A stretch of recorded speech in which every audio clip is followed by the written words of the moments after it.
കർത്താവായ യേശുക്രിസ്തുവിന്റെ അതിപരിശുദ്ധ നാമം വാഴ്ത്തപ്പെടുമാറാകട്ടെ. ദ ഗേറ്റ് മിനിസ്ട്രീസിലേക്ക് ഏവർക്കും സ്വാഗതം. റിബല്യൻ ഇൻ ഹെവൻ എന്നൊരു വിഷയമാണ് ഇന്ന് നാം ചിന്തിക്കുവാനായിട്ട് പോകുന്നത്. അതായത് സ്വർഗത്തിലെ സാത്താന്റെ പോരാട്ടം, സ്വർഗത്തിലെ സാത്താന്റെ മറുതലിപ്പ് എന്നൊരു വിഷയമാണ് നാം ചിന്തിക്കുവാനായിട്ട് പോകുന്നത്. എന്തിനാണ് ദ റിബല്യൻ ഇൻ ഹെവൻ അല്ലെങ്കിൽ സ്വർഗത്തിലെ പോരാട്ടത്തെക്കുറിച്ച് നാം ചിന്തിക്കുന്നത്? ഭൂമിയിൽ തന്നെ ആവശ്യത്തിലധികം പ്രോബ്ലം നമുക്കുണ്ട്. എന്തിനാണ് സ്വർഗത്തിലെ പ്രോബ്ലം കൂടെ നാം അറിയാൻ പോകുന്നത്? ഇന്ന് അനേകർക്കുള്ളൊരു വലിയ സംശയമാണ്, സ്വർഗത്തെ വീണ്ടെടുക്കണം, റെക്കൺസിലിയേഷൻ ഓഫ് ഹെവൻ എന്നൊക്കെ പറഞ്ഞു കഴിഞ്ഞാൽ ആൾക്കാർക്ക് അത് ഉൾക്കൊള്ളുവാനേ കഴിയുന്നില്ല. സ്വർഗം ദൈവം വസിക്കുന്ന ഇടമല്ലേ, അവിടെ എന്ത് വീണ്ടെടുപ്പാണ് വേണ്ടുന്നത് എന്ന് വേണമെങ്കിൽ ജനം ചോദിക്കാം. അതുപോലെ തന്നെ അതിനെക്കുറിച്ച് അറിയാനോ അങ്ങനൊരു സംഗതി ഉണ്ടെന്ന് അതിനെക്കുറിച്ചൊന്ന് മനസ്സിലാക്കുവാനോ താല്പര്യമില്ലാത്ത രീതിയിൽ, കാര്യം ഭൂമിയിലെ പ്രശ്നം തന്നെ ക്ലിയർ ആയിട്ടില്ല, അപ്പൊ പിന്നെ എന്തിന് സ്വർഗത്തിലെ പ്രശ്നങ്ങളെക്കുറിച്ച് കൂടുതൽ അറിയണം എന്നുള്ളൊരു ചിന്താഗതിയിലാണ് പലരും ആയിരിക്കുന്നത്. എന്നാൽ ഇത് വളരെ ഇമ്പോർട്ടൻ്റ് ആയിട്ടൊരു വിഷയമാണ്. സ്വർഗത്തിൽ സാത്താൻ നടത്തിയ മറുതലിപ്പ് അല്ലെന്നുണ്ടെങ്കിൽ ദൈവത്തിനെതിരായിട്ട് തിരിഞ്ഞിരിക്കുന്ന പോരാട്ടം നാം എന്തിനറിയണമെന്ന് ചോദിച്ചു കഴിഞ്ഞാൽ അത് നമ്മുടെ നിത്യ സ്വർഗവാസത്തിലാണ് നാം ആയിരിക്കുവാൻ പോകുന്നത്. നാം സ്വർഗത്തിലേക്ക് പോകാനുള്ളവരാണ്, നാം നിത്യം സ്വർഗത്തിൽ വസിക്കാനുള്ളവരാണ്. ആ സ്വർഗം സാത്താൻ എന്നുള്ള ഇടമായിരിക്കുന്നതിനാൽ അത് മലിനമായി പോയിരിക്കുന്നു. അതിനെ നിർമ്മലീകരിക്കണം. ഇയ്യോബിന്റെ പുസ്തകം 15-ാം അധ്യായം അതിന്റെ 15-ാം വാക്യത്തിൽ പറയുന്നത് സ്വർഗവും തൃക്കണ്ണിന് നിർമ്മലമല്ല എന്നാണ്. ഇവിടെ പറയുന്നത് the heaven are not clean in a sight. കർത്താവിൻ്റെ ദൈവത്തിൻ്റെ തൃക്കണ്ണിന് സ്വർഗവും നിർമ്മലമല്ലാത്ത രീതിയിൽ അത് അശുദ്ധമായി പോയിരിക്കുന്ന ഒരിടം സാത്താന്റെ സാന്നിധ്യമുള്ളതിനാൽ. അതുകൊണ്ട് തന്നെ അതിനെ നിർമ്മലീകരിക്കുകയും അതിനെ റീകൺസൈൽ ചെയ്ത് അതിനെ വീണ്ടെടുത്ത് സാത്താന്റെ ഇൻഫ്ലുവൻസ് കംപ്ലീറ്റ്ലി അവിടെ നിന്നും നീക്കിക്കളയേണ്ടതായിട്ടുള്ള ആവശ്യം ഉണ്ട്. നാം നിത്യം സ്വർഗത്തിലേക്ക് പോകാനുള്ളവരും അവിടെ വസിക്കാനുള്ളവരുമാണ്. അതുകൊണ്ട് തന്നെ അതിനെ റീകൺസൈൽ ചെയ്യുന്ന വിഷയവും അവിടെ നടന്ന പോരാട്ടം എന്താണെന്നും നാം എങ്ങനെ അവിടേക്ക് പോകാൻ പോകുന്നുവെന്നും ഉള്ള വിഷയം നാം വാസ്തവമായിട്ടും അറിഞ്ഞിരിക്കണം. അതുകൊണ്ട് തന്നെ ഇന്ന് സ്വർഗത്തെ വീണ്ടെടുക്കുന്നുവെന്നോ സ്വർഗത്തിലേക്ക് പോകുന്നുവെന്നോ എന്ന് പറയുമ്പോൾ ജനത്തിനത് മനസ്സിലാകാതിരിക്കുന്നത് ഈ വിഷയത്തെക്കുറിച്ച് വേണ്ടുന്ന അറിവില്ലാത്തതിനാലാണ്. അതിനാൽ തന്നെ ഈ വിഷയത്തിൽ അല്പമായിട്ട് നാം ചിന്തിക്കുവാനും പഠിക്കുവാനും പോവുകയാണ്. ഉൽപ്പത്തി പുസ്തകം 1-ാം അധ്യായം 1-ാം വാക്യം, ആദിയിൽ ദൈവം ആകാശവും ഭൂമിയും സൃഷ്ടിച്ചു. In the beginning God created the heaven and the earth. ഈ ഹെവൻ അല്ലെങ്കിൽ സ്വർഗം സൃഷ്ടിച്ചു എന്ന് പറയുമ്പോൾ ആ ഒരൊറ്റ വാക്കിൽ അത് പറഞ്ഞു വിട്ടെങ്കിലും സ്വർഗത്തെയും സ്വർഗത്തിലുള്ള സകലത്തെയും അന്ന് ദൈവം സൃഷ്ടിക്കുകയായിരുന്നു. സ്വർഗത്തിലുള്ള ദൂത സഞ്ചയങ്ങളെ, സ്വർഗത്തിലുള്ള ആരാധനാലയം, സ്വർഗത്തിലുള്ള സകലത്തെയും സൃഷ്ടിക്കുന്നത് ആ ഒരൊറ്റ വാക്കിൽ പറഞ്ഞു വിട്ടിരിക്കുകയാണ്. ഈ സ്വർഗസ്ഥലങ്ങളിലുള്ള സ്വർഗീയ ദൂതന്മാരിൽ ഒരു വലിയ ഗ്രൂപ്പ് ദൈവത്തിനെതിരെ തിരിയുവാനായിട്ട് ഇടയായി തീർന്നു. അതിൻ്റെ കാരണം സ്വർഗത്തിലെ ഏറ്റവും പ്രധാന ദൂതനായി ദൈവം സൃഷ്ടിച്ചിരുന്ന ലൂസിഫർ, ബെയൽസെബൂൽ എന്ന് അറിയപ്പെടുന്ന ആ ലൂസിഫർ ദൈവത്തിനെതിരായിട്ട് തിരിയുകയും ദൈവത്തിനെതിരായിട്ട് സ്വർഗത്തിൽ ഒരു വലിയ പോരാട്ടം അഴിച്ചുവിടുകയും ചെയ്യുവാനായിട്ട് ഇടയായി. കാരണം ദൈവം അവനെ അവൻ്റെ സ്വസ്ഥാനത്ത് നിന്ന് വെട്ടിക്കളയുവാനിടയായി. പല എപ്പിസോഡുകളിൽ പറഞ്ഞിട്ടുള്ളത് കാരണം ആവർത്തന വിരസത ഒഴിവാക്കുവാൻ ഞാൻ അധിക നേരം അവിടെ നിൽക്കുന്നില്ല. സാത്താൻ ദൈവത്തിൻ്റെ സിംഹാസനത്തിന് മേലെ അവൻ്റെ സിംഹാസനം വയ്ക്കണമെന്ന് ആഗ്രഹിക്കുകയും അവൻ്റെ ഉള്ളം നിഗളിക്കുകയും ചെയ്തു കഴിഞ്ഞപ്പോൾ ദൈവം അവനെ ആ സ്ഥാനത്ത് നിന്ന് വെട്ടിക്കളയുകയും അവൻ സ്വർലോകത്തിലെ ദുഷ്ടാത്മസേന എന്ന ഒരു പദവിയിലേക്ക് അല്ലെങ്കിൽ എന്ന ഒരു ലെവലിലേക്ക് ദൈവം അവനെ വെട്ടിക്കളയും, അവനെ ശപിക്കുകയും ചെയ്യുന്നതായിട്ട് നമുക്ക് കാണാം. അവൻ്റെ പാർപ്പിടമായിരുന്ന ഈ ഭൂമി ചേർന്ന് ശപിക്കപ്പെടുന്നതായിട്ട് നമുക്ക് കാണാം. ഏതനായിരുന്നു അവൻ്റെ പാർപ്പിടം, അതായത് ഈ ഭൂമി അവൻ്റെ ഹാബിറ്റേറ്റ് ആയിരുന്നു എന്ന് നാം മനസ്സിലാക്കുന്നു. ദൈവം സാത്താനെ ശപിച്ചു കഴിഞ്ഞപ്പോൾ അവൻ്റെ പാർപ്പിടമായിരുന്ന ഭൂമിയും ചേർന്ന് ശപിക്കപ്പെടുകയും 1-ാമത്തെ വാക്യത്തിൽ നാം കാണുന്നു ആദിയിൽ ദൈവം ആകാശവും ഭൂമിയും സൃഷ്ടിച്ചു. 2-ാമത്തെ വാക്യത്തിൽ നാം കാണുന്നു ഭൂമി പാഴും ശൂന്യവുമായി കിടന്നു. ഈ ഭൂമി പാഴും ശൂന്യവുമായി കിടക്കാൻ കാരണം ദൈവം അതിനെ തള്ളിക്കളയുന്നതുകൊണ്ടും അതിനെ ശപിക്കുന്നത് കൊണ്ടും സാത്താൻ വസിച്ചിരുന്ന ഏദനിൽ അവൻ വസിച്ചിരുന്ന പാർപ്പിടമാകിയാൽ ദൈവം അതിനെ ശപിച്ചത് കൊണ്ടുമാണ് അത് ഇരുട്ട് ബാധിച്ച് അന്ധകാരം മൂടി വെള്ളത്താൽ നിറയപ്പെട്ട് അന്ധകാരത്താൽ ചുറ്റപ്പെട്ട് അതിനെ തള്ളിക്കളഞ്ഞിരിക്കുന്നതായ ഒരു അവസ്ഥയിൽ പാഴും ശൂന്യവുമായിട്ട് വോയിഡ് ആൻഡ് ഡിസൊലേറ്റ് ആ ഒരു സാഹചര്യത്തിൽ ഭൂമി ആയിരിക്കുന്നത് നമുക്ക് കാണുവാൻ കഴിയും. സൃഷ്ടിപ്പിൽ ദൈവത്തിന് പറ്റിയ ഒരു തട്ടുകേടല്ല ഭൂമി അങ്ങനെ ആയിപ്പോയത്, മറിച്ച് ഈ 1-ാമത്തെയും 2-ാമത്തെയും വാക്യത്തിനിടയിലുള്ള ഒരു ഗ്യാപ്പ് ആ ബൈബിളിൽ അവിടെ അത് എക്സ്പ്ലെയിൻ ചെയ്തിട്ടില്ലെങ്കിലും തുടർമാനമായ പഠനത്തിൽ നിന്നും ബൈബിളിൽ കൂടെ തന്നെ നമുക്കത് മനസ്സിലാക്കുവാനായിട്ട് കഴിയും. ആ ഒരു ഗ്യാപ്പ് ആണ് പലരും ഗ്യാപ്പ് തിയറി എന്നൊക്കെ പറഞ്ഞ് പഠിപ്പിക്കാറുണ്ട്. നമ്മൾ ആ വിഷയത്തിലേക്ക് കടക്കുന്നില്ല. എന്നാൽ അതിനു മുൻപ് സ്വർഗത്തിലുണ്ടായിരുന്ന മറുതലിപ്പ്, ദൈവത്തിനെതിരായിട്ട് സാത്താൻ തിരിയുന്ന ആ ഒരു ഭാഗത്തെക്കുറിച്ചാണ് നാം ഇന്ന് ചിന്തിക്കുവാനായിട്ട് ആഗ്രഹിക്കുന്നത്. സ്വർഗത്തിൽ ദൈവത്തിൻ്റെ സിംഹാസനത്തിന് മേതെ അവൻ്റെ സിംഹാസനം വയ്ക്കുകയും അവൻ സ്വർഗത്തിനും ഭൂമിക്കും നാഥനാകണം, അല്ലെന്നുണ്ടെങ്കിൽ സകലത്തിനും അധികാരി അവനായി തീരണമെന്ന് ആഗ്രഹിക്കുകയും ചെയ്തു കഴിഞ്ഞപ്പോൾ ദൈവം അവനെ സ്വസ്ഥാനത്ത് നിന്ന് വെട്ടിക്കളയുകയും അവൻ്റെ പദവിയിൽ നിന്നും അവൻ്റെ പൊസിഷനിൽ നിന്നുമൊക്കെ അവനെ നിഷ്കാസനം ചെയ്യുകയും ചെയ്തു. അങ്ങനെ അവൻ സ്വർലോകത്തിലെ ദുഷ്ടാത്മസേന, അവൻ ദൈവത്തോടു കൂടി ദേവപർവ്വതത്തിലായിരുന്ന ഒരു സമയമുണ്ട്. അഗ്നിമയ രഥങ്ങളുടെ മധ്യേ അവൻ നടന്നിരുന്ന ഒരു സമയമുണ്ട്. എന്നാൽ ദൈവം അവനെ അവിടെ നിന്ന് വെട്ടിക്കളയുകയും അവനെ മുടിച്ചു കളയുകയും അവനെ സ്വർലോകത്തിലെ ദുഷ്ടാത്മസേന എന്നൊരു പദവിയിലേക്ക്, എന്നൊരു സ്ഥാനത്തേക്ക് അവൻ മാറ്റപ്പെടുകയും ചെയ്തിരിക്കുന്നു. ഇത് അവൻ സ്വർഗത്തിൽ ചെയ്ത, ദൈവത്തിനെതിരായിട്ട് ചെയ്ത ആ ഒരു പോരാട്ടത്തിന്റെ ഭാഗമായിട്ടാണ്. അങ്ങനെ അവനോടൊപ്പം സ്വർഗത്തിലെ ദൂതന്മാരിൽ, ദൈവം സൃഷ്ടിച്ച ദൂതന്മാരിൽ 1/3 അവനോട് ചേരുവാനായിട്ടിടയായി. അങ്ങനെ സ്വർലോകത്തിലെ ദുഷ്ടാത്മസേന എന്ന് പറയുന്ന ഈ സാത്താനും അവന്റെ ദൂതന്മാരും ചേർന്ന ഒരു വലിയ സൈന്യമാണ്. അവരെക്കാലവും ദൈവത്തിനും ദൈവിക പദ്ധതിക്കും എതിരായിട്ട് തിരിയുവാനായിട്ടിടയായി. അതാണ് സ്വർഗത്തെ റിക്കൺസൈൽ ചെയ്യേണ്ടുന്ന, സ്വർഗത്തെ വീണ്ടെടുക്കേണ്ടതായിട്ടുള്ള ഒരു ആവശ്യം അവിടെ വന്നിരിക്കുന്നത്. സ്വർഗം അങ്ങനെ ദൈവത്തിൻ്റെ തൃക്കണ്ണിന് നിർമ്മലമല്ലാത്ത രീതിയിൽ മലിനപ്പെടുവാനായിട്ടിടയായി. പിന്നീട് ദൈവം അതിനെ പൂർണ്ണമായിട്ട് അവരെ അവിടെ നിന്ന് നീക്കിക്കളയുകയും ഒരുത്തരെ പോലും ബാക്കി വയ്ക്കാതെ അവരെ മുഴുവനും സ്വർഗത്തിൽ നിന്ന് ദൈവം തള്ളിക്കളയുകയും ചെയ്യുന്നതായിട്ട് നമുക്ക് കാണാം. വെളിപ്പാട് പുസ്തകം 12-ാം അധ്യായം അതിൻ്റെ 9 മുതലുള്ള താപ്പോട്ടുള്ള വാക്യങ്ങൾ വായിച്ചു കഴിഞ്ഞാൽ നമുക്കത് കാണുവാനായിട്ട് കഴിയും. സാത്താനെ അവൻ്റെ ആദ്യ പദവിയിൽ നിന്ന്, ദേവപർവ്വതത്തിൽ നിന്നും സ്വർലോകത്തിലെ ദുഷ്ടാത്മസേന എന്ന ലെവലിലേക്ക് ദൈവം വെട്ടിക്കളയുകയും അവിടെ നിന്നും അവനെ ഭൂമിയിലേക്ക് വെട്ടിയിടുകയും ചെയ്യും. മിഖായേലുമായിട്ടൊരു യുദ്ധമുണ്ടാകുകയും സ്വർഗത്തിൽ അവൻ്റെ സ്ഥലം പിന്നെ കണ്ടതുമില്ല. അവനെ എന്നേക്കുമായിട്ട് വെട്ടി ഭൂമിയിലേക്ക് ഇടുകയും അവൻ ഭൂമിയിൽ ആരെ വിഴുങ്ങണ്ടെന്ന് കരുതി അലർന്ന് സിംഹം പോലെ ഇറങ്ങി വന്നിരിക്കുകയും ചെയ്യുന്നു എന്ന് പറയുന്ന ഒരു സാഹചര്യം. അവനോടുകൂടെ സ്വർഗത്തിലെ നക്ഷത്രങ്ങളിൽ, ആകാശത്തിലെ നക്ഷത്രങ്ങളിൽ 1/3 അവൻ്റെ വാലുകൊണ്ട് ചുരുട്ടി വാരി എറിഞ്ഞുകൊണ്ട് അവൻ ഭൂമിയിലേക്ക് വന്നിരിക്കുന്നു എന്ന് പറയുന്നു. ആ 1/3 നക്ഷത്രങ്ങൾ എന്ന് പറയുന്നത് അവൻ്റെ കൂടെ ചേർന്നിരിക്കുന്ന ദൂതന്മാരാണ്, ദൂതസഞ്ചയങ്ങളാണ്, സാത്താന്യ ദൂതന്മാരാണ്. അവരെ എല്ലാവരെയും വെട്ടി ഭൂമിയിലേക്ക് ഇടുകയും പിന്നെ സ്വർഗത്തിൽ സാത്താന് പിന്നൊരു ഇടം ഇല്ല. അവിടെ കർത്താവ് കുഞ്ഞാടിൻ്റെ വാഴ്ച ആരംഭിക്കുന്നതായിട്ടും ഒക്കെ നമുക്ക് ആ വെളിപ്പാട് പുസ്തകം 12-ാം അധ്യായത്തിൻ്റെ 9-ാമത്തെ വാക്യം മുതൽ കാണുവാനായിട്ട് കഴിയും. അവൻ ഭൂമിയിലേക്ക് വരുന്നതും ഭൂമിയിൽ നിന്നും ദൈവം പിന്നെ അവനെ വെട്ടി നിത്യ നരകത്തിലേക്ക്, എറ്റേണൽ ലേക്ക് ഫയർ, അഗാധ കൂപത്തിലേക്ക് തള്ളിക്കളയും. അവൻ നിത്യം ദണ്ഡനം അനുഭവിച്ചുകൊണ്ട് അഗാധ കൂപത്തിൽ ആയിരിക്കുകയും ചെയ്യുന്നതായിട്ട് നമുക്ക് കാണുവാനായിട്ട് കഴിയും. ആ വിഷയം നിങ്ങൾക്കൊരല്പം കൂടെ മനസ്സിലാക്കി തരുവാനായിട്ടാണ് ഞാൻ ആഗ്രഹിക്കുന്നത്. ഇവിടെ എഫേസ്യ ലേഖനത്തിൽ കൂടി ഒരു കാര്യം നമ്മൾ അല്പം കൂടെ മനസ്സിലാക്കേണ്ടതായിട്ടുണ്ട്.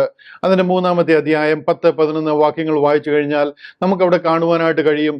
ദൈവം സാത്താനെ എന്നേക്കുമായിട്ട് അവിടെ നിന്ന് വെട്ടിക്കളയുകയും ദൈവത്തിൻ്റെ സഭ, ബോഡി ഓഫ് ക്രൈസ്റ്റ് എന്ന സഭ, കർത്താവ് കാൽവറിയിൽ നിവർത്തിച്ച രക്ഷണ്യ പ്രവൃത്തിയിലെ വിശ്വാസത്താൽ കൃപയാൽ രക്ഷിക്കപ്പെടുന്ന ദൈവസഭ സ്വർഗത്തിലേക്ക് ചേർക്കപ്പെടുന്നതായിട്ടും നാം നിത്യം സ്വർഗത്തിൽ വാഴുന്ന ഒരു സ്വർഗീയ പദ്ധതി റിവീൽ ആകുന്നതായിട്ടും സാത്താൻ കണ്ടു കഴിയുമ്പോൾ മുതലാണ്, അവന് സഭയെ കണ്ടു കഴിഞ്ഞപ്പോൾ മുതലാണ് അവൻ്റെ കൗണ്ട് ഡൗൺ ആരംഭിച്ചുവെന്നും ദൈവം അവനെ എന്നേക്കുമായിട്ട് ആ സ്വർലോകത്തിലെ ദുഷ്ടാത്മസേന എന്ന ആ ഒരു പദവിയിൽ നിന്നും അവൻ്റെ ആ ഒരു പൊസിഷനിൽ നിന്നും അവനെ വെട്ടി ഭൂമിയിലേക്കും അവിടെ നിന്നും അഗാധ കൂപത്തിലേക്കും കളയുവാൻ പോകുന്നു എന്ന സത്യം അവൻ മനസ്സിലാക്കുന്നത്.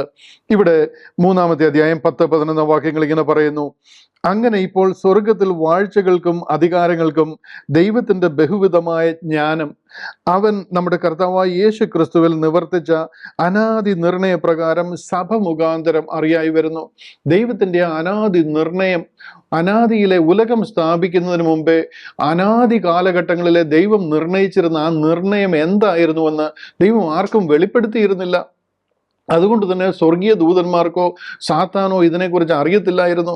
അതുകൊണ്ട് തന്നെ സ്വർഗത്തിലേക്കൊരു സഭ ചേർക്കപ്പെടാൻ പോകുന്നു, വിശുദ്ധന്മാരുടെ കൂട്ടം ചേർക്കപ്പെടാൻ പോകുന്നു, നാം സ്വർഗത്തിലായിരിക്കാൻ പോകുന്നു എന്നുള്ളൊരു സത്യം മനുഷ്യനോ സ്വർഗീയ ദൂതന്മാർക്കോ സാത്താന്യ ദൂതന്മാർക്കോ അറിയാതെ പോയി.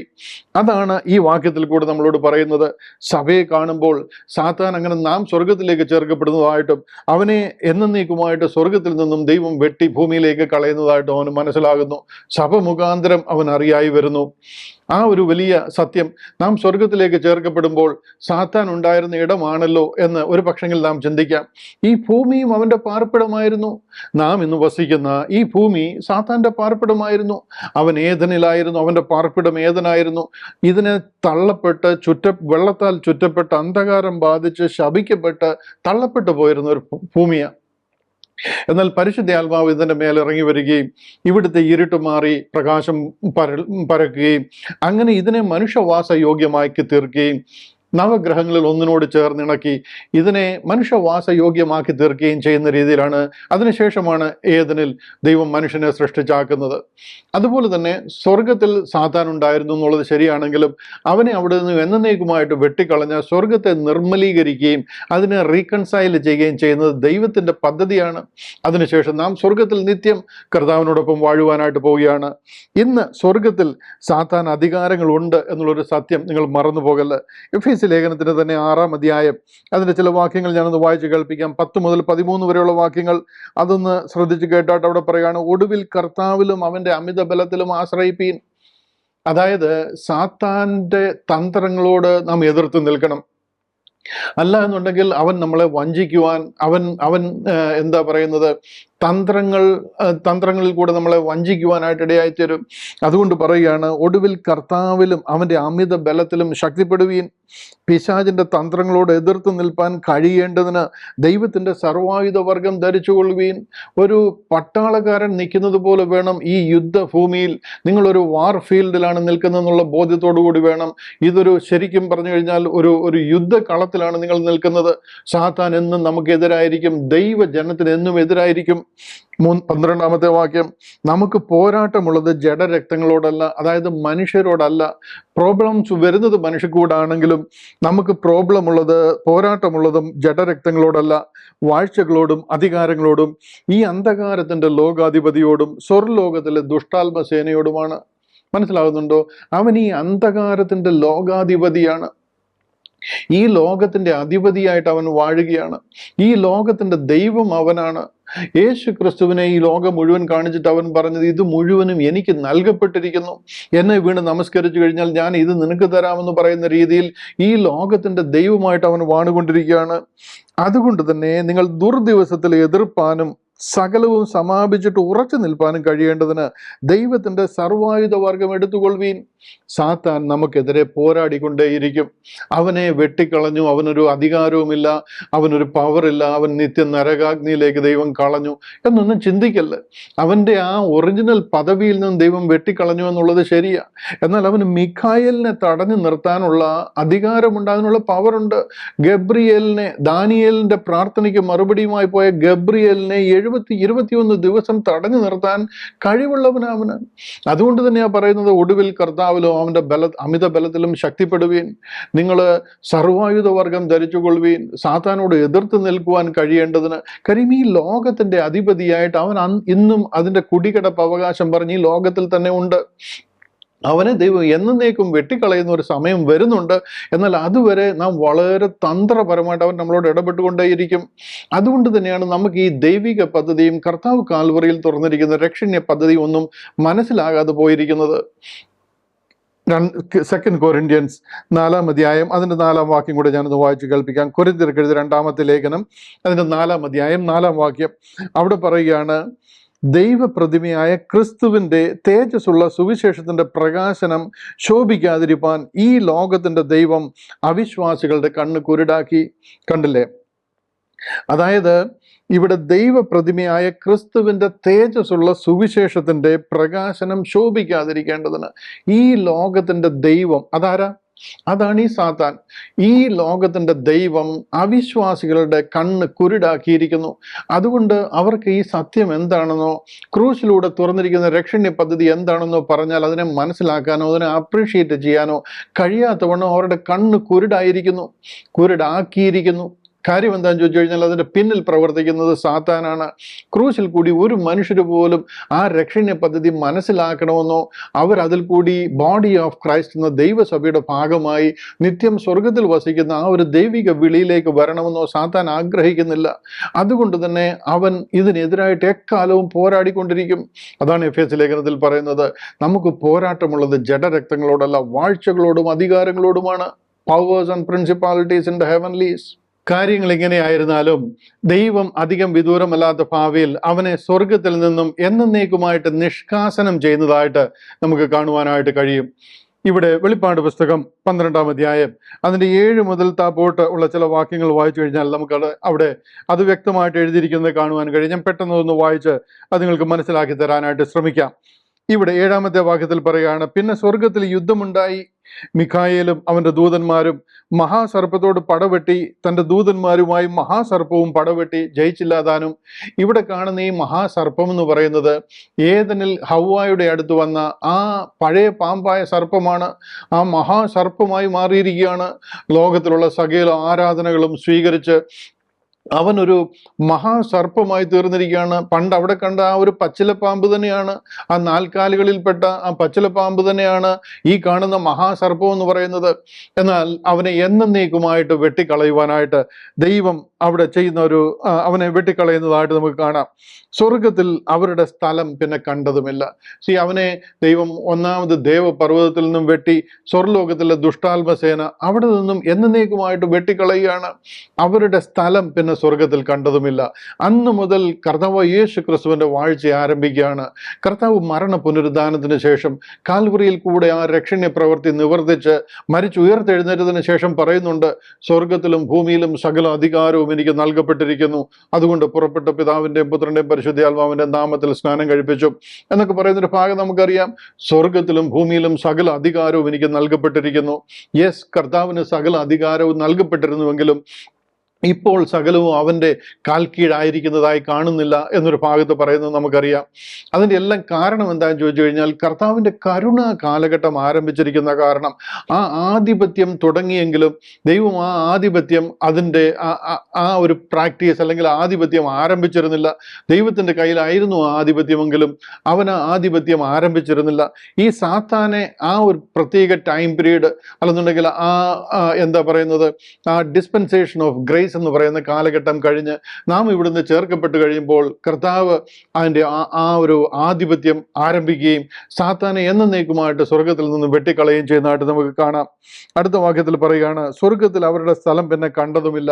ഭൂതലത്തെ മുഴുവനും തെറ്റിച്ചു കളയുന്ന പിശാചും സാത്താനും എന്ന മഹാസർപ്പമായ പഴയ പാമ്പിനെ ഭൂമിയിലേക്ക് തള്ളിക്കളഞ്ഞു, അവന്റെ ദൂതന്മാരെയും അവനോട് കൂടെ തള്ളിക്കളഞ്ഞു. അങ്ങനെ അവരെ എന്നേക്കുമായിട്ട്, അവന്റെ ദൂതന്മാരെന്ന് പറയുന്നത് സ്വർലോകത്തിലെ ദുഷ്ടാത്മസേന, അതായത് ആകാശത്തിലെ നക്ഷത്രങ്ങളിൽ 1/3 അവന്റെ വാലുകൊണ്ട് ചുരുട്ടി വാരി എറിഞ്ഞ് ഭൂമിയിലേക്ക് ഇറങ്ങി വന്നിരിക്കുന്നു എന്ന് പറയുന്ന ആ ദൂതന്മാരിൽ 1/3 അവന്റെ കൂടെ ചേർന്നിരിക്കുന്ന ദുഷ്ട സാത്താന്യ ദൂതന്മാരാണ്. അവരെയും ചേർന്ന് സ്വർഗത്തിൽ നിന്ന് മുടിച്ചു കളയുകയും സ്വർഗത്തെ ക്ലീൻ ആക്കുകയുമാണ്, സ്വർഗത്തെ നിർമ്മലീകരിക്കുകയാണ്. കാര്യം നാം സ്വർഗത്തിൽ നിത്യം വാഴുവാനായിട്ട് പോവുകയാണ്.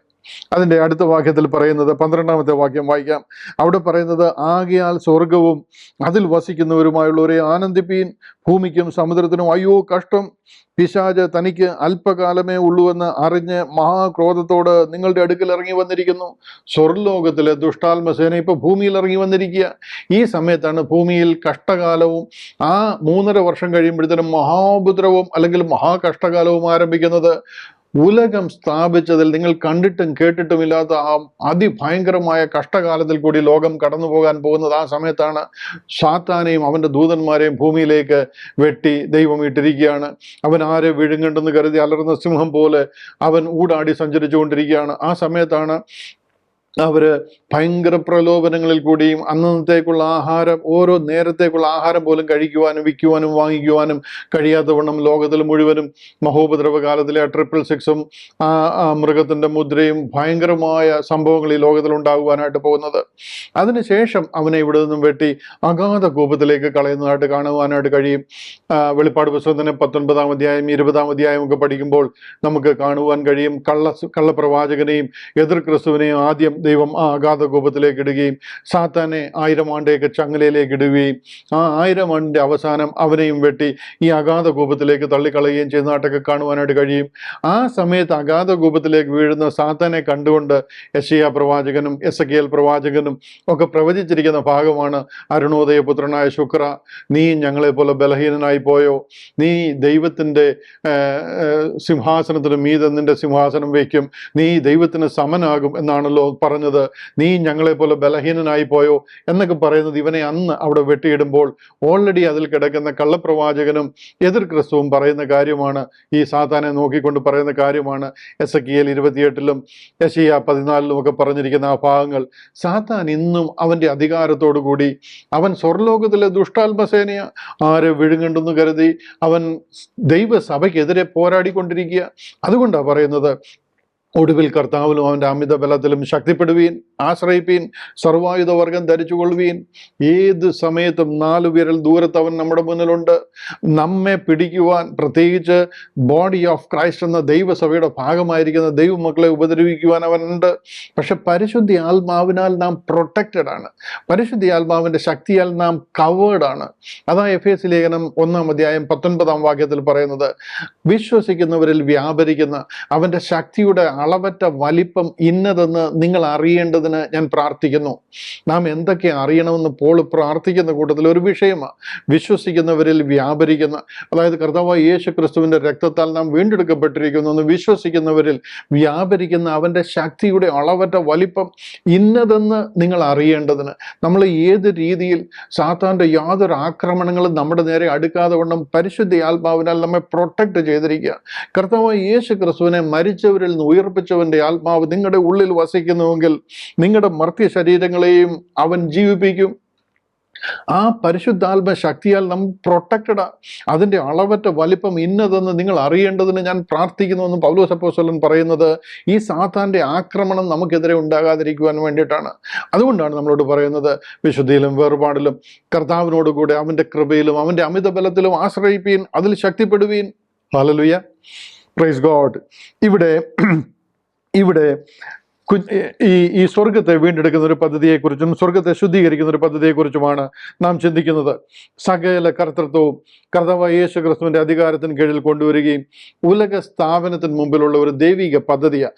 സ്വർഗത്തെയും ഭൂമിയെയും എല്ലാം റീകൺസൈൽ ചെയ്യുകയും ഇതെല്ലാം ഇതിൻ്റെ കർത്തൃത്വവും അധികാരവും സകലവും കർത്താവായ യേശു ക്രിസ്തുവിൻ്റെ കീഴിൽ വരുന്ന ഒരു സമയം വരും. കൊലോസ്യ ലേഖനം നമുക്കറിയാം. കൊലോസ്യ ലേഖനം 1-ാം അതിൻ്റെ 16-ാമത്തെ വാക്യം പറയുന്നത് ഇങ്ങനെയാണ്, സ്വർഗത്തിലുള്ളതും ഭൂമിയിലുള്ളതും ദൃശ്യമായതും അദൃശ്യമായതും സിംഹാസനങ്ങളാകട്ടെ, കർത്തൃത്വങ്ങളാകട്ടെ, വാഴ്ചകളാകട്ടെ, അധികാരങ്ങളാകട്ടെ, സകലവും അവൻ മുഖാന്തരം സൃഷ്ടിക്കപ്പെട്ടു. അവൻ മുഖാന്തരവും അവനായിട്ടും സകലവും സൃഷ്ടിക്കപ്പെട്ടിരിക്കുന്നു. ഈ സൃഷ്ടിപ്പ് എന്തിനായിരുന്നു? അതിൻ്റെ ആ ഒറിജിനൽ പർപ്പസിലേക്ക് തിരികെ അതിനെ കൊണ്ടുവരുന്നതായിട്ട് നമുക്ക് കാണുവാനായിട്ട് കഴിയും. എന്നാൽ സാത്താൻ ഇത് അറിഞ്ഞിരുന്നുവെങ്കിൽ അവൻ ഇതിന് എതിരെ പോരാടുമായിരുന്നു. ഇതാണ് കൊരിന്ത്യർക്ക് എഴുതിയ 1-ാമത്തെ ലേഖനം 2-ാം അധ്യായം 7-8 വാക്യങ്ങളിൽ നമ്മെ അറിയിക്കുന്നത്. അറിഞ്ഞിരുന്നുവെങ്കിൽ അവർ തേജസ്സിൻ്റെ കർത്താവിനെ ക്രൂശിക്കുകയില്ലായിരുന്നു. എന്നാൽ സാത്താൻ അറിയാതെ പോയതും സാത്താന് പറ്റിപ്പോയ ഏറ്റവും വലിയൊരു അബദ്ധവുമാണ് കർത്താവിൻ്റെ ക്രൂശീകരണം എന്ന് പറയുന്നത്. അവൻ്റെ ആ ഒരു ക്രാഫ്റ്റ്നെസ്സിൽ, അവൻ്റെ ആ ഒരു ബുദ്ധിയിൽ, എന്താ പറയുന്നത്, ആ ഒരു തന്ത്രത്തിൽ തന്നെ ദൈവം അവനെ പിടിക്കുവാനായിട്ടിടയായി. ഇന്ന് ക്രൂശ് സകല മനുഷ്യർക്കും രക്ഷാകരമായ, ആരതിൽ വിശ്വസിക്കുന്നു അവർക്കെല്ലാം നിത്യജീവൻ ലഭിക്കുന്ന ഒരു സ്വർഗീയ പദ്ധതിയായിട്ട് തീരുവാനായിട്ടിടയായി. അതുകൊണ്ട് തന്നെ അതിനെ മാക്സിമം മറയ്ക്കുവാനും ആരും ക്രൂശിലൂടെയുള്ള രക്ഷ ആക്കാതിരിക്കണമെന്നും സാത്താൻ ആഗ്രഹിക്കും, അതിനെതിരെ പോരാടുകയും ചെയ്യുന്നു. ഇവിടെയാണ് നമ്മുടെ വിളിയും തിരഞ്ഞെടുപ്പും എന്താണെന്ന് നാം മനസ്സിലാക്കേണ്ടത്. എന്തുകൊണ്ടാണ്, എന്ത് തന്നാണ് അവൻ ക്രൂശ് മറച്ചിരിക്കുന്നത്? ക്രൂശിൻ്റെ മഹത്വം കവർന്നിരിക്കുന്ന അനേക കാര്യങ്ങൾ കൊണ്ട് ഇന്ന് ക്രൂശിനെ മറച്ചിരിക്കുകയാണ്. ഇതാ പോൾ പറയുന്നത്, എന്നെ സ്നാനം കഴിപ്പിപ്പാൻ അല്ല അയച്ചത്, let the cross of Christ be made of none effect. ക്രൂശിൻ്റെ മഹത്വം മറ്റൊന്നും കവരാതിരിക്കേണ്ടതിന് എന്നെ ദൈവം അയച്ചിരിക്കുന്നത് സുവിശേഷം അറിയിക്കാനാണ്. എന്താ സുവിശേഷം? ക്രിസ്തു നമ്മുടെ പാപങ്ങൾക്ക് വേണ്ടി തിരുവെഴുത്തുകളിൻ പ്രകാരം മരിച്ചു, അടക്കപ്പെട്ടു, തിരുവെഴുത്തുകളിൻ പ്രകാരം 3-ാം നാൾ ഉയർത്തെഴുന്നേറ്റിരിക്കുന്നു. അവൻ നമ്മെ ചേർപ്പാൻ വീണ്ടും വരുന്നു. ഇതാ സുവിശേഷം. ഈ സുവിശേഷം മാത്രം അറിയുന്നവനായി ഞാൻ നിങ്ങളുടെ ഇടയിൽ ഇരിക്കുവാൻ ആഗ്രഹിക്കുന്നു. വേറെ എന്ത് ഇതിൽ കൊണ്ടുവന്നു കഴിഞ്ഞാലും പോൾ അതിനെക്കുറിച്ച് പറയുന്നത് നിങ്ങളുടെ കണ്ണ് കുരുടാക്കുന്ന രീതിയിൽ ഈ ക്ഷുദ്രം നിങ്ങളെ സത്യത്തിൽ നിന്നും മറച്ചിരിക്കുന്നു. കർത്താവായ യേശു ക്രിസ്തു കാൽവറിയിൽ ക്രൂശിൽ മരിച്ച് കാൽവറിയിൽ തകർക്കപ്പെട്ടവനായി നിങ്ങളുടെ കണ്ണിന് മുമ്പിൽ വരച്ചു കിട്ടിയിരിക്കെ നിങ്ങളെ ക്ഷുദ്രം ചെയ്ത് മയക്കിയതാര് എന്നൊക്കെ പോൾ ചോദിക്കുന്നത്. അതുകൊണ്ട് ഈ ക്രൂശിനെയും അതിൻ്റെ മഹത്വത്തെയും മറയ്ക്കുന്ന മറ്റൊന്നും തന്നെ സ്വർഗത്തിൽ നിന്നൊരു ദൂതൻ വന്ന് പറഞ്ഞാൽ പോലും അവൻ ശപിക്കപ്പെട്ടവനാണ്. ബിക്കോസ് ഈ കാലഘട്ടത്തിൽ നമുക്ക് രക്ഷിക്കപ്പെടാൻ യാതൊരു യോഗ്യതയുമില്ലായിരുന്നിടത്ത് കർത്താവ് മുഴുവിലയും കൊടുത്ത് ഒരു മറുവിലയാഗമായി, ഒരു റാൻസം പ്രൈസ് നമ്മുടെ ആത്മാവിന്റെ മറുവിലയായി കൊടുത്ത്, ആ പുണ്യാഹ രക്തം നമുക്ക് മറുവിലയായി കൊടുത്ത് നമ്മളെ വിലയ്ക്ക് വാങ്ങിയിരിക്കുക. ആ ക്രൂശിൽ കൂടെ തുറന്നിരിക്കുന്ന രക്ഷണീയ പദ്ധതി അല്ലാതെ വേറെ ഒരു പദ്ധതിയും ഈ കാലഘട്ടത്തിൽ വാലിഡ് ആയിട്ടില്ല. അതുകൊണ്ട് വേറെ എന്ത് തന്നെയായിരുന്നാലും ബൈബിളിൽ പറഞ്ഞിരിക്കുന്നു എന്ന് പറഞ്ഞ് എല്ലാം നമുക്കെടുത്ത് ഉപയോഗിക്കാൻ പറ്റത്തില്ല. ഈ കാലഘട്ടത്തിൽ നമ്മുടെ രക്ഷാപദ്ധതി എന്താണ്, നാം എങ്ങോട്ട് പോകാനുള്ളവരാണ്, ഇതിൽ പറഞ്ഞിരിക്കുന്ന വീണ്ടെടുപ്പ് പദ്ധതികൾ എന്തെല്ലാമാണ്, അതിനെ നമ്മൾ മനസ്സിലാക്കിയില്ലെങ്കിൽ വളരെ നിസ്സാരമായിട്ട് സാത്താൻ നമ്മളെ ചീറ്റ് ചെയ്യും, നമ്മളെ വഞ്ചിക്കുന്നതിനിടയായി തീരും. അതുകൊണ്ടാണ് പറയുന്നത്, ഒടുവിൽ കർത്താവിലും അവൻ്റെ അമിത ബലത്തിലും ശക്തിപ്പെടുവീൻ. സാത്താൻ്റെ തന്ത്രങ്ങളെ നിങ്ങൾ അറിയാത്തവരല്ലല്ലോ. Praise God, hallelujah. ഇവിടെ ബോഡി ഓഫ് ക്രൈസ്റ്റ് എന്ന സഭയിലൂടെ ദൈവം സ്വർഗത്തെ റീകൺസൈൽ ചെയ്യുന്നതായിട്ട് നമുക്ക് കാണുവാൻ കഴിയും. ഇത് പഴയ നിയമത്തിൽ ഒരിടത്തും പറഞ്ഞിട്ടില്ല. നിങ്ങൾ ഈ ഉൽപ്പത്തി മുതൽ മലാക്കി വരെയുള്ള പുസ്തകം പഠിച്ചു കഴിഞ്ഞാൽ ഇവിടെ ഒരിടത്തും സ്വർഗത്തെ റീകൺസൈൽ ചെയ്യുന്നതും സ്വർഗത്തെ വീണ്ടെടുക്കുന്നതും ഒരു പദ്ധതി പറഞ്ഞിട്ടില്ല. അതുകൊണ്ട് തന്നെ ഇത് യഹൂദന് അറിയത്തില്ല. അതുകൊണ്ട് തന്നെ യഹൂദന്റെ പാരമ്പര്യത്തിൽ നിൽക്കുന്ന ക്രിസ്ത്യാനിക്കും അറിയത്തില്ല. ഇതാണ് ഇന്ന് ക്രിസ്ത്യാനിറ്റിക്ക് പറ്റിയിരിക്കുന്ന ഒരു അപജയം. ഇതാണ് നമ്മുടെ ഉപദേശം എന്ന് വിശ്വസിച്ചിരിക്കുന്നു. സ്വർഗത്തിൽ മറഞ്ഞിരുന്ന ഒരു സ്വർഗീയ മർമ്മമായിരുന്നതിനാൽ ദൈവം അത് വെളിപ്പെടുത്തിയിട്ടില്ല. ഇത് വെളിപ്പെടുത്തുവാൻ വേണ്ടി മാത്രം ദൈവം സ്വർഗത്തിൽ നിന്ന് വിളിച്ച ഒരു അപ്പോസ്തലനായ പൗലോസ്. തന്നിൽ കൂടി ആരംഭിച്ചിരിക്കുന്ന ഒരു സ്വർഗീയ പദ്ധതിയാണ് ബോഡി ഓഫ് ക്രൈസ്റ്റ് എന്ന് പറയുന്ന ക്രിസ്ത്യാനിറ്റി. നാം സ്വർഗത്തിലേക്ക് പോവുകയും നിത്യം സ്വർഗത്തിൽ വാഴുകയും ചെയ്യുന്ന സ്വർഗീയ പദ്ധതിയിലെ മെമ്പേഴ്സാണ് നാം. ഹല്ലേലൂയ.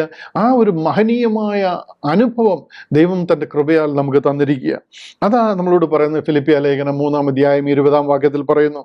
ഫിലിപ്പിയർക്ക് എഴുതിയ ലേഖനം അതിൻ്റെ 3-ാമത്തെ അധ്യായം അതിൻ്റെ 20-21 വാക്യം ഇങ്ങനെ വായിക്കുന്നു: നമ്മുടെ പൗരത്വമോ സ്വർഗത്തിലാകുന്നു, അവിടെ നിന്നും കർത്താവായ യേശു ക്രിസ്തു രക്ഷിതാവായി വരുമെന്ന് നാം കാത്തിരിക്കുന്നു. അവൻ സകലവും തനിക്ക് കീഴ്പ്പെടുത്തുവാൻ കഴിയുന്ന തൻ്റെ വ്യാപാര ശക്തി കൊണ്ട് നമ്മുടെ താഴ്ചയുള്ള ശരീരത്തെ തൻ്റെ മഹത്വമുള്ള ശരീരത്തോട് അനുരൂപമായി രൂപാന്തരപ്പെടുത്തും. നമ്മുടെ ഈ മണ്ണാങ്കട്ട, ഈ മൺകൂടാരം, ഇവിടെ മണ്ണോട് മണ്ണ് ചേർന്ന് പോകും. നാം അകത്താണ്, ഈ മൺകൂടാരത്തിൻ്റെ ഈ മൺചട്ടയ്ക്ക് അകത്താണ് നാം ആയിരിക്കുന്നത്.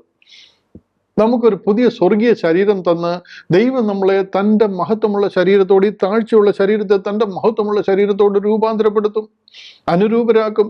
അങ്ങനെ നാം സ്വർഗത്തിൽ നിന്ന് കർത്താവ് വരുന്നത് കാത്തിരിക്കുക. അതിനെയാണ് വീണ്ടെടുപ്പിൻ നാളെന്ന് പറയുന്നത്. അന്ന് വരെ പരിശുദ്ധാത്മാവിനാൽ നമ്മളെ മുദ്രയിട്ടിരിക്കുക, വീണ്ടെടുപ്പിൻ നാൾ വരെ. അതുകൊണ്ട് ആ പരിശുദ്ധാത്മാവിനെ ദുഃഖിപ്പിക്കരുത്.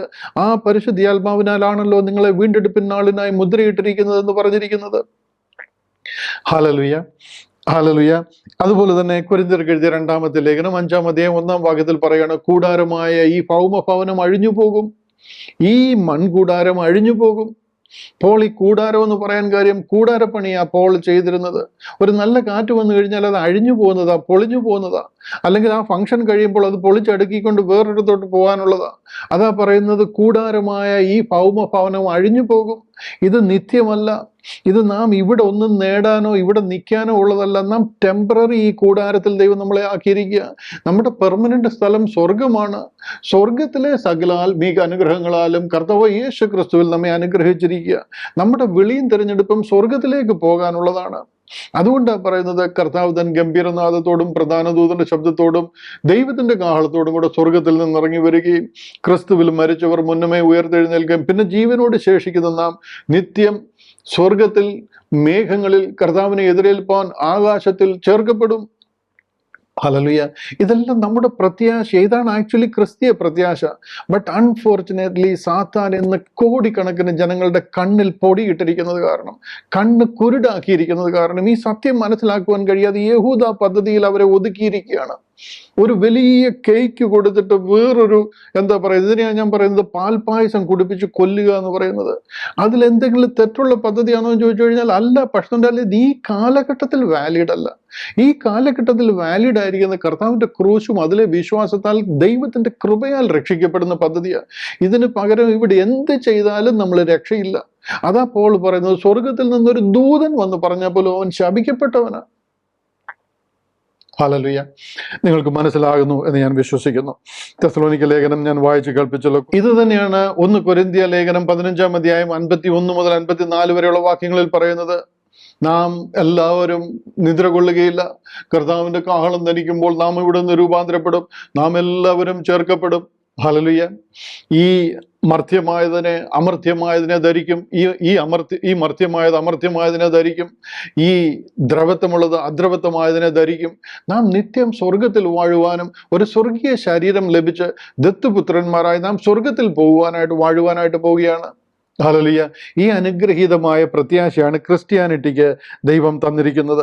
പക്ഷെ എന്നുണ്ടെങ്കിൽ അൺഫോർച്ചുനേറ്റ്ലി സ്വർഗം എന്താണെന്നും സ്വർഗത്തെ റിക്കൺസൈൽ ചെയ്യേണ്ട പർപ്പസ് എന്താണെന്നും സ്വർഗത്തിന്റെ അംബാസഡേഴ്സ് ആയിട്ട് നമ്മൾ എന്തിന് കൽപ്പിച്ചാക്കിയിരിക്കുന്നുവെന്നും ഒന്നും ക്രിസ്ത്യാനിറ്റി അറിയാതെ നാം ഇന്ന് യഹൂദിയ ഉപദേശങ്ങളിൽപ്പെട്ട് വഴി മാറി പോയിരിക്കുന്നു. നമുക്ക് ചോദിക്കുമ്പോൾ പറയാം, അവർക്കെല്ലാം ആർഗ്യൂ ചെയ്യാനുള്ള പോയിന്റ് ഉണ്ട്. കാര്യം അവർ ബൈബിൾ തന്നെയാണ് ഫോളോ ചെയ്യുന്നത്. 45,000 ഡിനോമിനേഷൻസ് ഫോളോ ചെയ്യുന്ന ഈ ബൈബിൾ തന്നെയാണ്. എന്നാൽ സത്യമാർഗം അറിഞ്ഞിരുന്നെങ്കിൽ ഒരേ ഒരു ഡിനോമിനേഷനേ ഉണ്ടാകത്തുള്ളൂ.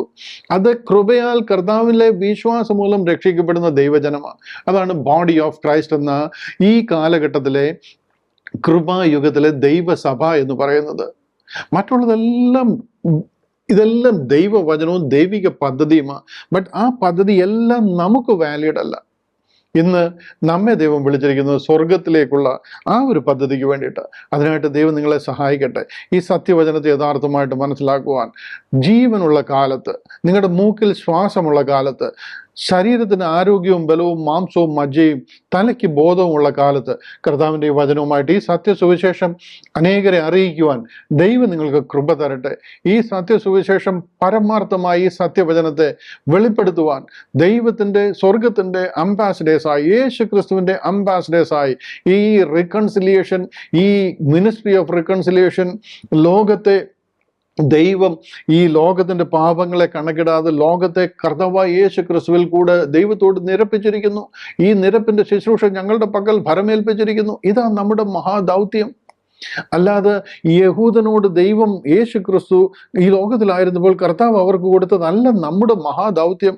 അതും മഹാദൗത്യം തന്നെയാണ്. ബട്ട് അത് പദ്ധതി വേറെയാണ്, കൊടുത്തിരിക്കുന്ന ആൾക്കാർ വേറെയാണ്, അവരോട് അറിയിക്കാൻ പറഞ്ഞ ഓഡിയൻസ് വേറെയാണ്.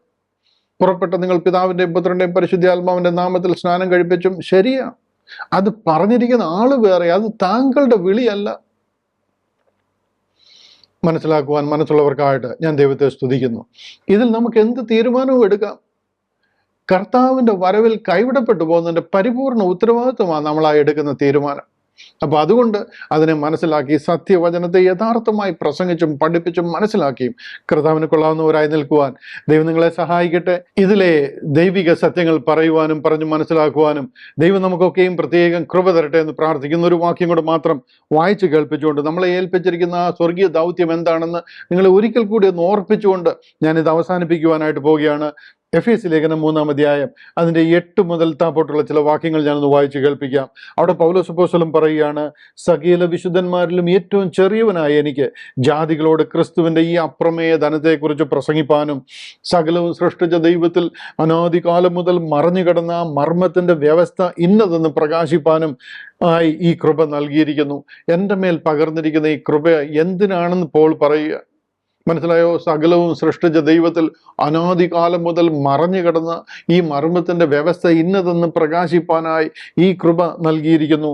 അതിൻ്റെ 10-ാമത്തെ വാക്യം, അങ്ങനെ ഇപ്പോൾ സ്വർഗത്തിൽ വാഴ്ചകൾക്കും അധികാരങ്ങൾക്കും ദൈവത്തിൻ്റെ ബഹുവിധമായ ജ്ഞാനം, സ്വർഗത്തിലെ വാഴ്ചകൾക്കും അധികാരങ്ങൾക്കും അതായത് സാത്താന്യ സൈന്യങ്ങൾക്ക്, സേനകൾക്ക് ദൈവത്തിൻ്റെ ഈ ബഹുവിധമായ ജ്ഞാനം അവൻ നമ്മുടെ കർത്താവായ യേശു ക്രിസ്തുവിൽ നിവർത്തിച്ച അനാദി നിർണയപ്രകാരം സഭ മുഖാന്തരം അറിയായി വരുന്നു. അവനിൽ ആശ്രയിച്ചിട്ട് അവങ്കിലുള്ള വിശ്വാസത്താൽ നമുക്ക് ധൈര്യവും പ്രവേശനവും ഉണ്ട്. ഹല്ലേലൂയ. ഈ അനുഗ്രഹീതമായ വിളിക്കായിട്ട് നമുക്ക് വേണ്ടി ഒരു കണ്ണ് കണ്ടിട്ടില്ല, ഒരു ചെവി കേട്ടിട്ടില്ല, ഒരു ഹൃദയത്തിൽ തോന്നിയിട്ടില്ലാതെ ദൈവം ഒരുക്കിയിരുന്ന ഈ മഹനീയ പദ്ധതിക്കായിട്ട് ഞാൻ എൻ്റെ ദൈവത്തെ നന്ദിയോടെ സ്തുതിക്കുന്നു. കർത്താവിൻ്റെ മഹിമ കണ്ട സാക്ഷികളായി നമ്മെ ഏൽപ്പിച്ചിരിക്കുന്ന ഉത്തരവാദിത്വം വിശ്വസ്തയോടെ വ്യാപാരം ചെയ്യുവാൻ, ഉലകം ഇടിഞ്ഞു വീണാലും, ആകാശം തലകീഴ മറിഞ്ഞാലും, ഭൂമി ഇളകിയാലും, ലോകത്തിലെ വൻ ശക്തികൾ, സാത്താന്യ ശക്തികൾ നമുക്കെതിരെ തിരിഞ്ഞാലും കർത്താവിൻ്റെ മഹിമ കണ്ട സാക്ഷികളായി അന്ത്യം വരെയും വിശ്വസ്തരായി നിൽക്കുവാൻ നിങ്ങളെ ഓരോരുത്തരെയും പ്രബോധിപ്പിച്ചുകൊണ്ട് വാക്കുകൾക്ക് വിരാമം കുറിക്കുന്നു. കർത്താവിൻ്റെ കൃപ നമ്മുടെ കൂടെ ഇരിക്കുവാനായിട്ട്.